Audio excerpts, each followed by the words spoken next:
Niona tamin'ny mpanao gazety kosa omaly ny Biraovonjomaika ny fikambanana Amicale des Anciens Andrianjato na ny triple A izay fikambanana ahitana ireo mpianatra nandrato fianarana tao amin'ny Universitény Andrianjato ao Fianaratsoa ao. Ity fikambanana ity moa izay anatanteraka ny fivoriam-beny ny farany herinandro izao.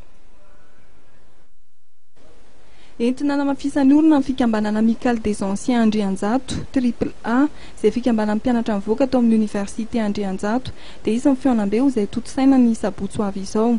Ny fikambanana izay miasa ho an'ny sosialy ary mikendry ny firaisan-kinan'ny avaram-pianarana mba hanananjara amin'ny fampandrosoana ny firenena.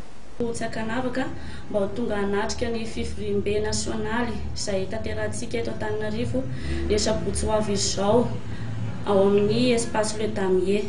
Amin'io no hanolorana ny sata feny fikambanantsika ary fifidianana izay ho filoha vaovao hitondra ny fikambanana mandritra ny 3 taona ho avy.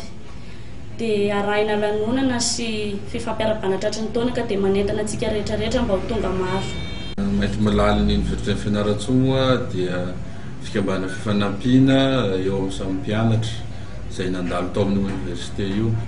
Ary tsy mipetraka amin'ny raharaha sosialy fotsiny fifanampiana amin'ny fifamangina isan-karazany fa tena mifanampy fanoatoana amin'ny fiainana iray manontolo ary tsy mandany ara-politika, tsy manana firaisan-kevitra hijoroana ara-politika fa samy manana ny heviny amin'izay lafan'izay sainga firaisan-kinan'ny mpianatra izay nivoaka tao amin'ny université io firaisan-kinan'ny avaram-pianarana izay nivoaka tamin'ny université io izay no tandrovona ary mba ho isan'ny handray anjara fampandrosoana firenena ny avaram-pianarana nivoaka tamin'ny université ny Fianaratsoa ka mba hanana anjara biriky entiny amin'ny fanoloran-kevitra sy fanoloran-tsaina amin'izay mety ahasoan'ny firenena.